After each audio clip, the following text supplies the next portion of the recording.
War has arrived in Westeros.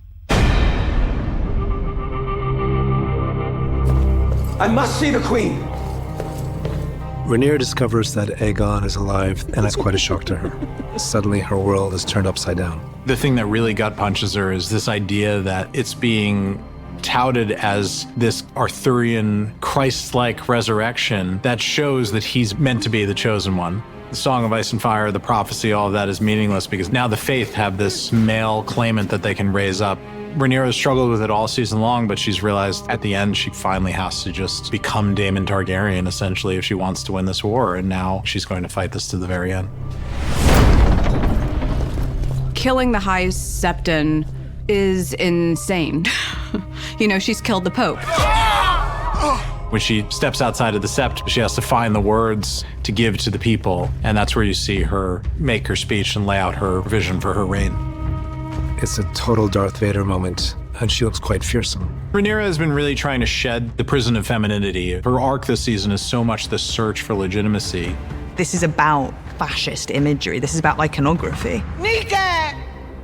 Kivio dar laros ixan! Rhaenyra understands the threat that Mysaria is to her because Mysaria has become so close. She is a confidant, a lover, an advisor. Rhaenyra has chosen a path, and it's the path with Daemon. And there's no space for someone like Mysaria, who, in a way, is kind of like her moral compass. It's really disturbing for Mysaria. There's real shock and guilt, actually, because suddenly here's this person who is a fascist that I helped to raise up, which is completely against all my beliefs. Darren's looking out at the townsfolk, and he is worried this battle, which is in his name, is going to affect these families. That weighs on him quite a lot, and is what spurs him on to want to be a leader. He didn't want to be king. It's almost a responsibility because of the way Ormond's jeopardized these people's lives. Dragon! Daemon is a man who is made for the field, and he's been waiting for this moment the entire season.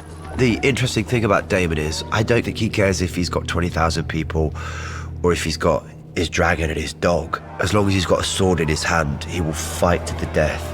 It's what makes him feel alive in a way. Go now. And kill them. It's Daemon's Super Bowl. He gets to show up on Caraxes and win this war for Rhaenyra. Gwaine has realized that his cousin, Ormond, is mad.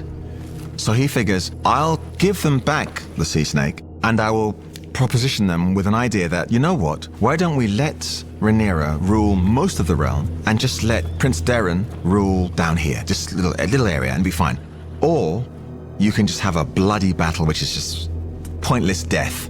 And guess which one Daemon chooses? That scene was about two opposing factions, not just Hightowers versus the Blacks, but war versus peace, and what that means for the realm. The next man to stall on this attack will be tied to the front of my fucking horse! One of the ways Ormond recruits Ulf is by appealing to the shame Ulf felt when Daemon struck him in the street in front of his fellow townsfolk. Ormond, in a fury, finds him and then does exactly what Daemon does, strikes him in the street in front of everyone, and yet again Ulf is shamed. Ormond doesn't know this, but he's just made the biggest mistake of his life.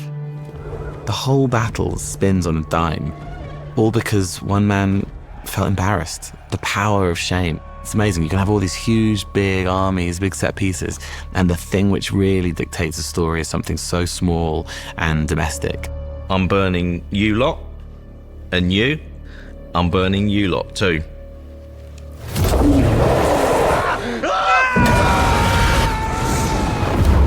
There's definitely no winner at the end of season 3. It's just death and destruction. It's hard to be anti-war without glorifying warfare because you have to show it. But what I hope the audience comes away with is not the swinging of swords, but the aftermath of the swinging of swords. We're entering into the end of days phase of the Dance of the Dragons. Armies really don't matter anymore. What's going to matter coming into this endgame is who's got a dragon and which dragon is on which side and fighting for whom.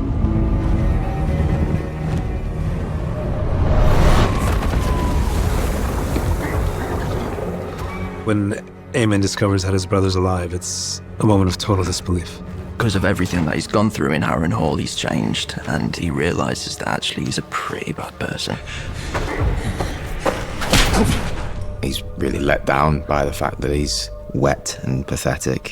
So it's like, pull your fucking shit together. Get on this dragon with me and we're going.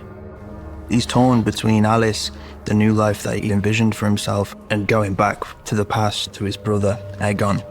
And those two loyalties and which one he chooses, I can't wait to see. The opposition have got more artillery now, so he's looking forward to engaging in full nuclear war. Revenge, revenge, revenge.